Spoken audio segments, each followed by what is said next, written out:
সহিংসতায় আহতদের পাশে প্রধানমন্ত্রী, প্রয়োজনে কর্মসংস্থানের ব্যবস্থা, দুর্বৃত্তদের খুঁজে বের করতে চাইলেন জনগণের সহযোগিতা। ঢাকা সহ সারা দেশে সন্ত্রাসীদের ক্ষতচিহ্ন, বিভৎস চিত্র বিটিভি সহ সবখানে। নাশকতাকারীদের দৃষ্টান্তমূলক শাস্তির দাবি রাজনীতিবিদদের। সারা দেশে চলছে পুলিশের সাঁড়াশি অভিযান, ৩ শতাধিক মামলায় গ্রেপ্তার ৫,০০০-এর বেশি। নরসিংদী কারাগার থেকে লুট হওয়া ৪৫ অস্ত্র উদ্ধার। এবং ফ্রান্সে উচ্চগতির রেল নেটওয়ার্কে অগ্নিসংযোগ ও সিরিজ হামলা, বিভিন্ন রুটে ট্রেন চলাচল বন্ধ। সময় মতোই পর্দা উঠছে প্যারিস অলিম্পিকের।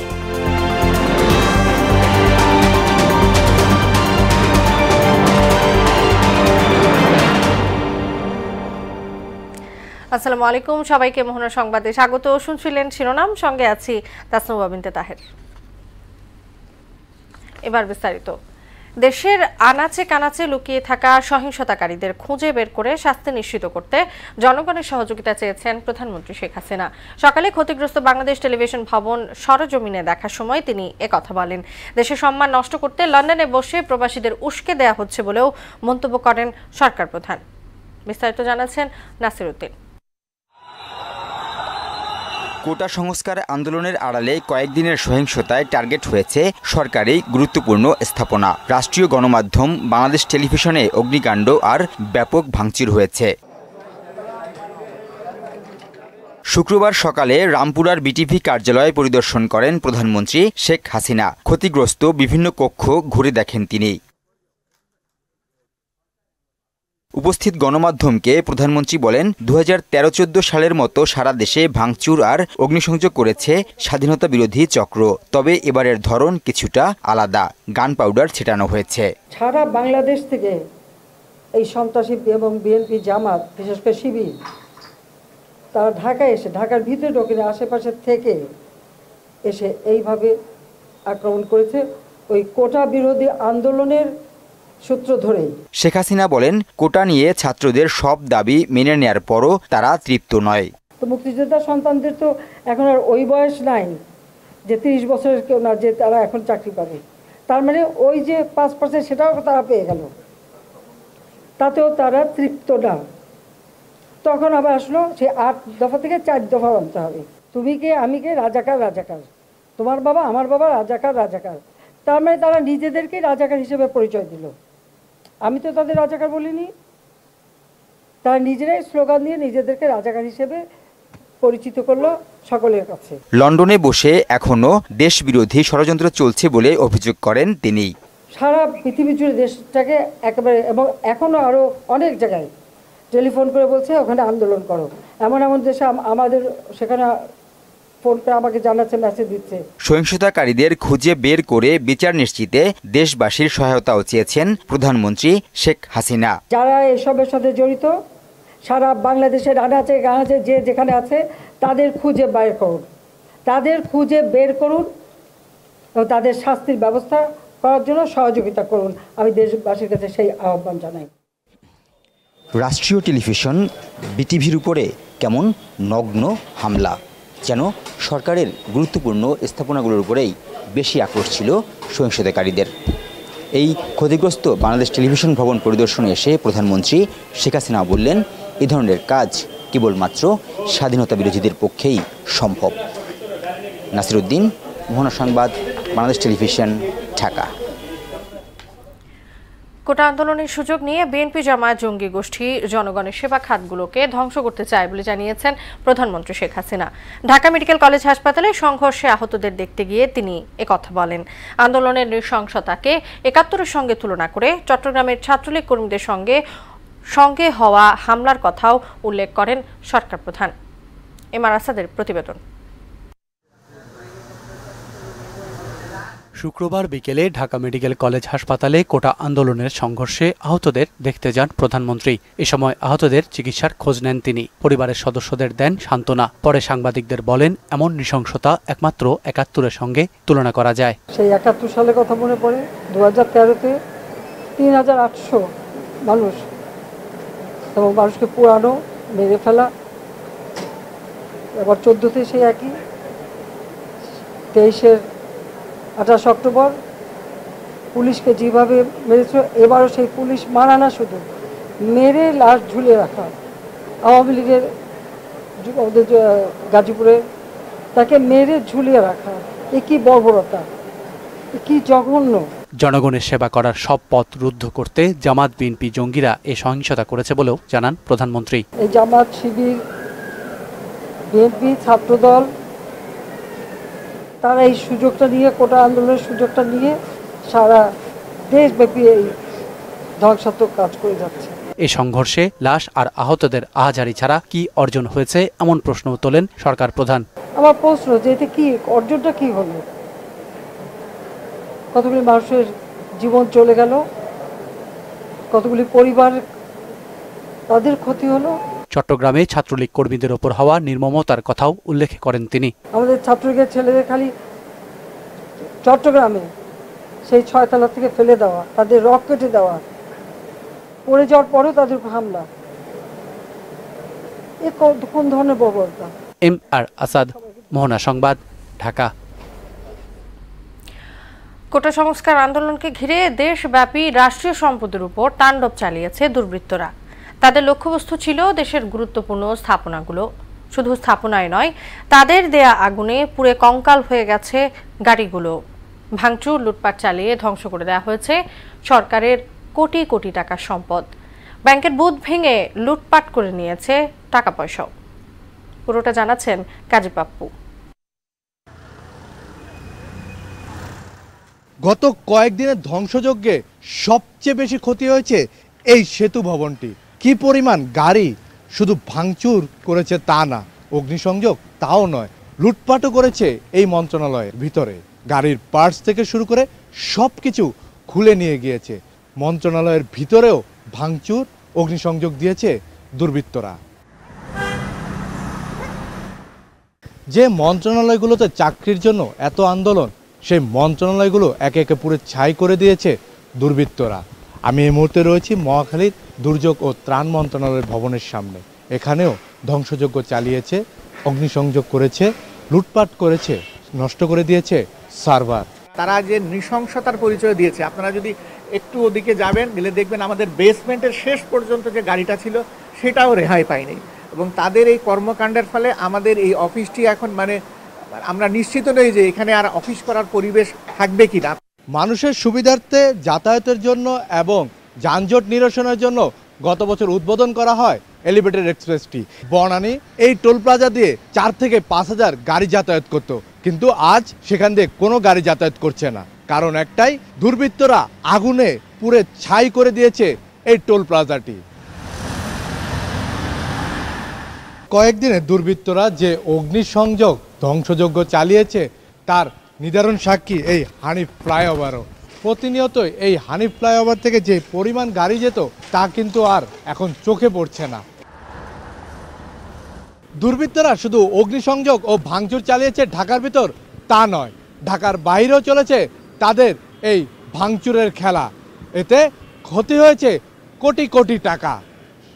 কাজী পাপ্পু, মোহনা সংবাদ, ঢাকা। ৭১ যেভাবে হত্যাযজ্ঞ চালানো হয়েছিল, একই কায়দায় সারা দেশ থেকে রাজধানীতে সুইসাইড স্কোয়াড ঢুকিয়ে নজিরবিহীন ধ্বংসযজ্ঞ ও লুটপাট চালানো হয়েছে বলে মন্তব্য করেছেন আওয়ামী লীগ সাধারণ সম্পাদক ওবায়দুল কাদের। আর দুর্বৃত্তরা যেন আইনের ফাঁক ফোকর গলে বেরিয়ে যেতে না পারে, সেই বিষয়ে সরকার বদ্ধপরিকর বলে জানিয়েছেন পররাষ্ট্রমন্ত্রী হাসান মাহমুদ। উষা ফেরদৌস জানাচ্ছেন বিস্তারিত। রাজধানীর ধানমন্ডিতে আওয়ামী লীগ সভাপতির রাজনৈতিক কার্যালয়ে সমসাময়িক বিষয়ে সংবাদ সম্মেলন করেন দলের সাধারণ সম্পাদক ওবায়দুল কাদের। বলেন, শিক্ষার্থীদের কোটা সংস্কার আন্দোলন ঘিরে হওয়া প্রতিটি হত্যাকাণ্ডের বিচার বিভাগীয় তদন্ত ও বিচার করা হবে। শিক্ষার্থীদের আন্দোলনে ছাত্রদল, শিবির, উগ্র জঙ্গি গোষ্ঠী, তাদের সুইসাইড স্কোয়াড অনুপ্রবেশ করে ঢাকা সহ সারা দেশে ৭১ পাকিস্তানি কায়দা তাণ্ডব চালিয়েছে। ৭১ খুনি, ৭৫ খুনি, ২১ আগস্টের খুনি, ২৪ সালেও একই খুনিরা। তারা বিএনপি জামায়াত বলেও মন্তব্য করেন ওবায়দুল কাদের।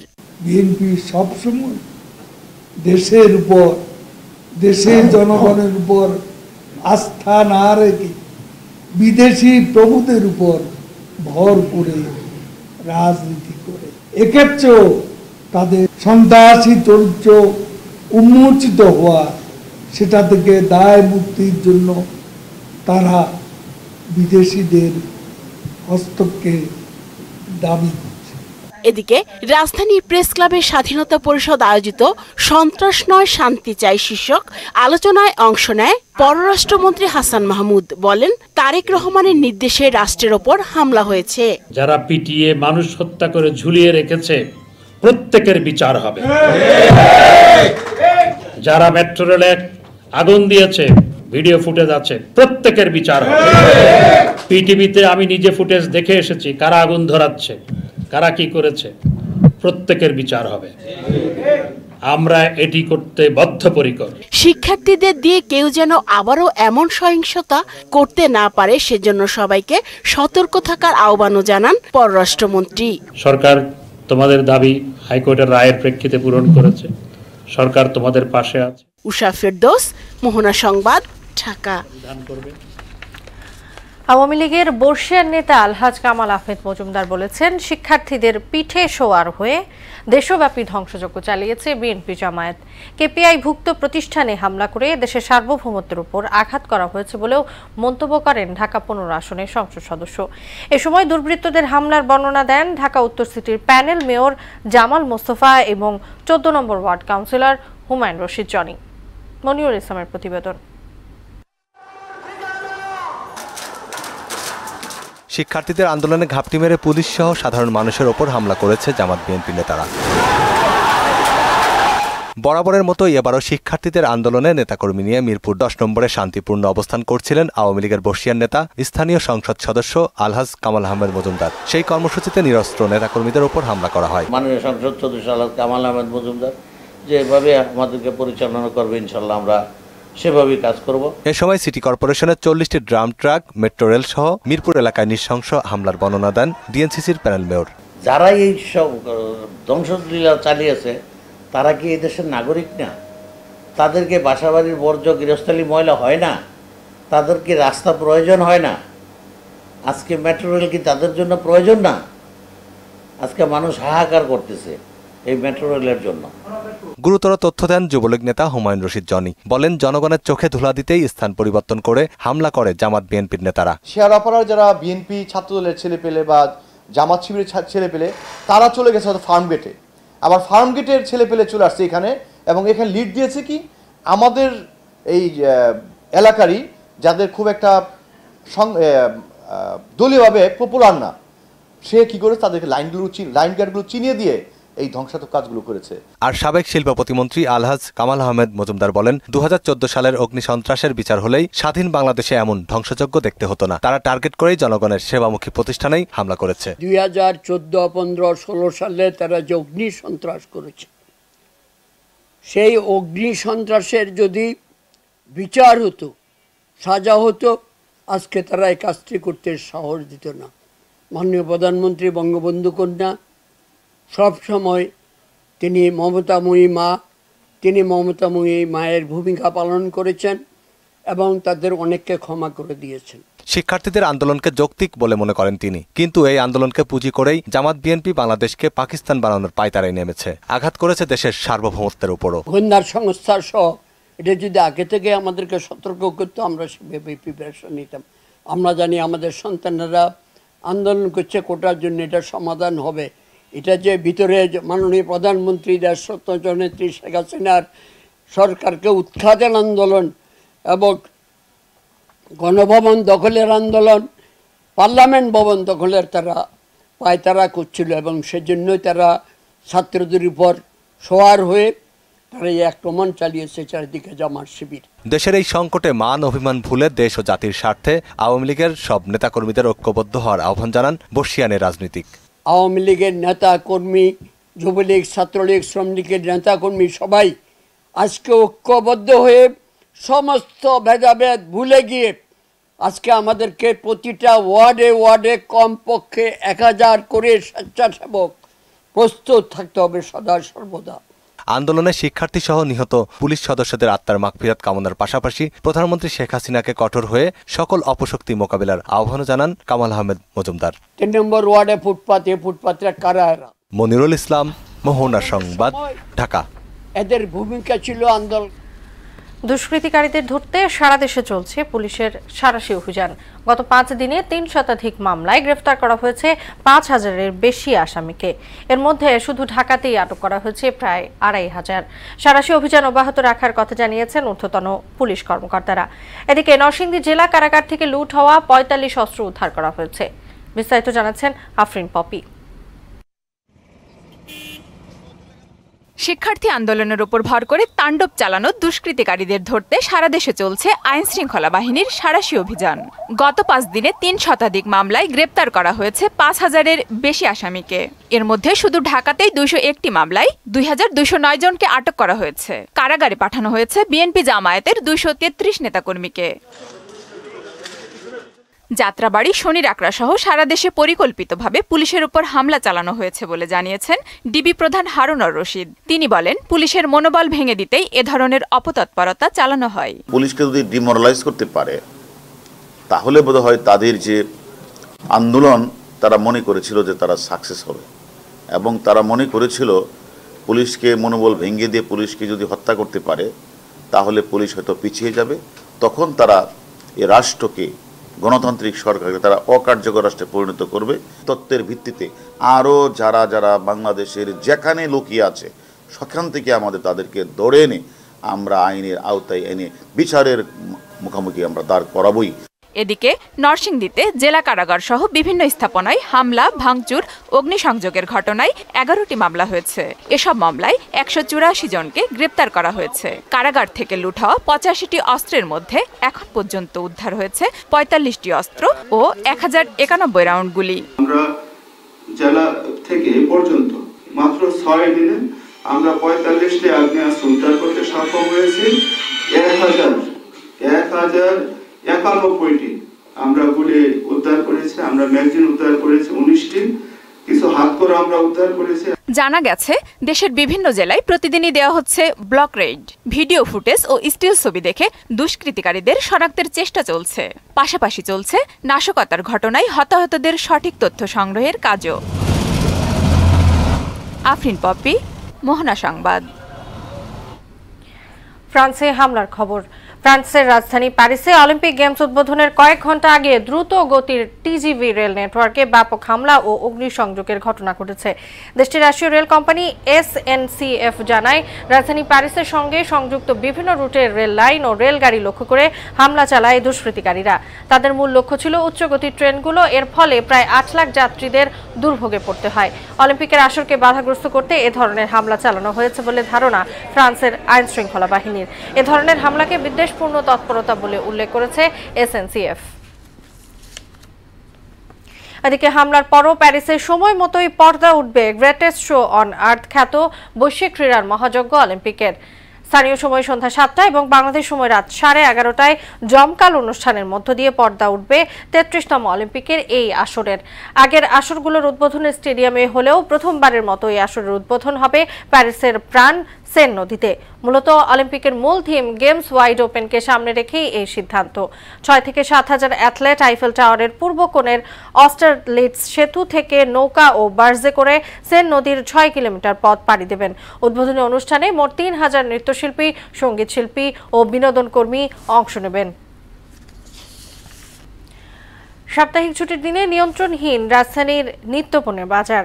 আন্দোলন, কারফিউয়ের সরবরাহ ঘাটতির কারণে এই অস্থিরতা বলছেন ব্যবসায়ীরা। আলু, পেঁয়াজের দাম আগের মতো লাগামহীন। এ অবস্থায় সংসার চালাতে হিমশিম খাচ্ছেন স্বল্প আয়ের মানুষ।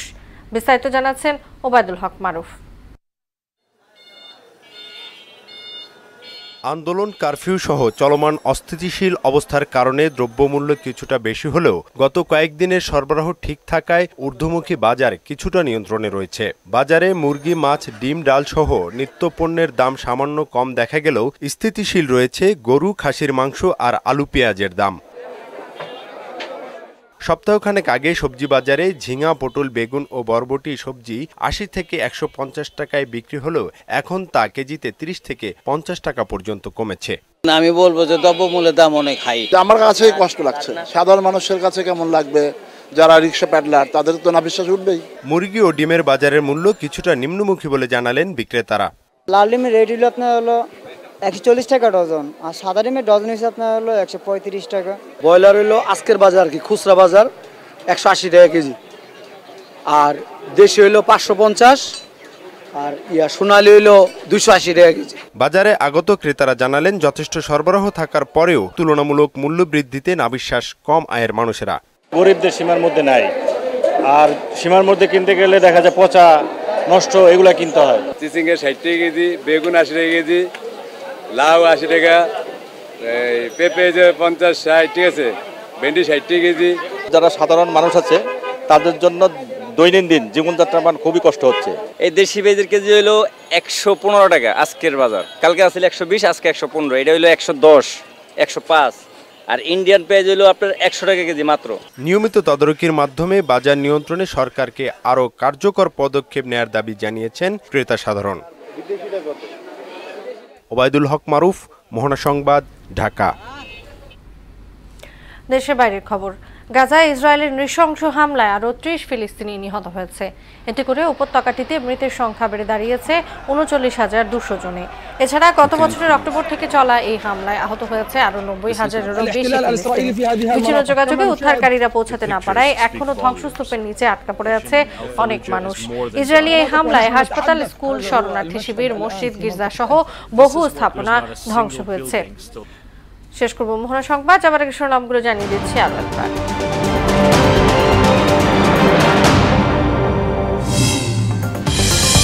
সহিংসতায় আহতদের পাশে প্রধানমন্ত্রী, প্রয়োজনে কর্মসংস্থানের ব্যবস্থা, দুর্বৃত্তদের খুঁজে বের করতে চাইলে জনগণের সহযোগিতা। ঢাকা সহ সারা দেশে সন্ত্রাসীদের ক্ষতচিহ্ন, বিভৎস চিত্র, বিটিভি সহ সবখানে নাশকতাকারীদের দৃষ্টান্তমূলক শাস্তির দাবি রাজনীতিবিদদের। সারা দেশে চলছে পুলিশের সাঁড়াশি অভিযান, 3 শতাধিক মামলায় গ্রেপ্তার 5,000-এর বেশি। নরসিংদী কারাগার থেকে লুট হওয়া 45 অস্ত্র উদ্ধার। এবং ফ্রান্সে উচ্চগতির রেল নেটওয়ার্কে অগ্নিসংযোগ ও সিরিজ হামলা, বিভিন্ন রুটে ট্রেন চলাচল বন্ধ, সময় মতোই পর্দা উঠছে প্যারিস অলিম্পিকের।